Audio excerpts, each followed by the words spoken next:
The Zebra Midge. This is one of my go-to flies all season long. And that's because midges are the only major bug type that actively hatch throughout every season, including winter.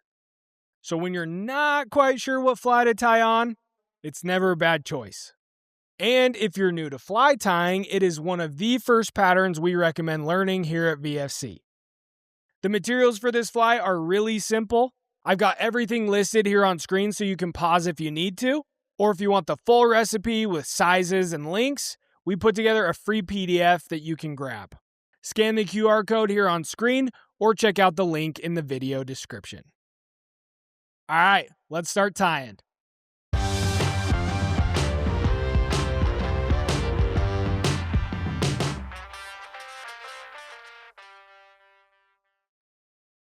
I'll walk you through this step by step. First, to make adding the bead easier, I like to put the hook in the vise upside down, then slide the bead onto the hook, making sure the smaller hole is facing forward. Then pull it out and secure the bead and hook in your vise like normal. Next, start your thread right behind the bead and lock it in with a few wraps. This is called a jam knot. Then trim the tag end. From there, wrap your thread back toward the bend of the hook to create a smooth thread base. Then bring it back toward the bead. Now for the wire, snip off about a 1.5 to 2 inch piece of silver wire. Use your all-purpose scissors or wire cutters for this. If you only have your tying scissors, use the very inside near the hinge. Cutting wire with the tips will dull them fast. To tie the wire in, hold it at about a 45-degree angle in front of the hook and take a couple loose wraps over it. Then slide the wire back until the tip is sitting just behind the bead. Once it's in position, start wrapping back again with smooth wraps, keeping the wire lined up on top of the hook shank as you go. Before we build the body, up to this point, your thread has been twisting as you wrap. Flatten it out by letting your bobbin hang and give it a quick counterclockwise spin. Flat thread lays much smoother and helps you build a cleaner body. Now wrap forward with smooth, tight turns to build a tapered body. Some people like their zebra midges really thin, some like them thicker. I like mine on the thinner side. So add as much bulk as you want here, it's personal preference. If the thread starts to cord up at any point, just stop and flatten it out again so the body stays smooth.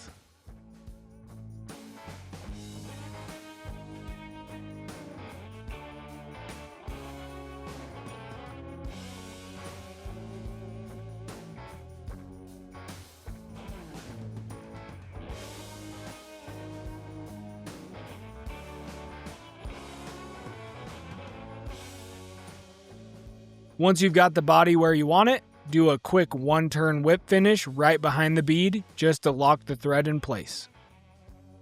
Now you can set your bobbin in your cradle if you have one.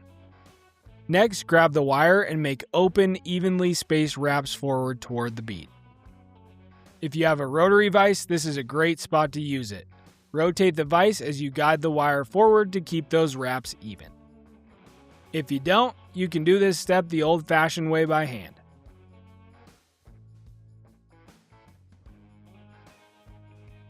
When you get to the front, hold the wire in your tying hand and go up and over with the bobbin using your other hand. Then give it a few tight wraps on the other side of the wire, locking everything into place. Then bend the wire back against itself and helicopter free, or snip it off with your all-purpose scissors. Just make sure it breaks clean so you don't leave a sharp tag. From here, add a couple flat wraps to cover the end of the wire. Next, we'll whip finish, but first, I like to apply a little bit of head cement or super glue to my thread to make the fly more durable.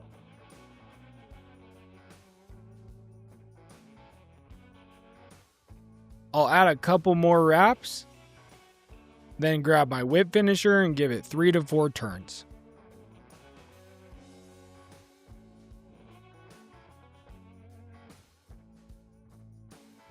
Pull tight.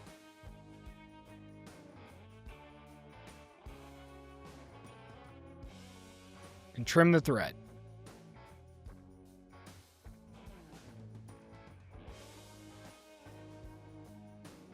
There you have it, the small but mighty Zebra Midge. Just a reminder, if you want the full recipe with sizes and materials, that free PDF is linked below. And we're adding new tutorials every month, so if you want to keep building your box, you can check out the next one right here.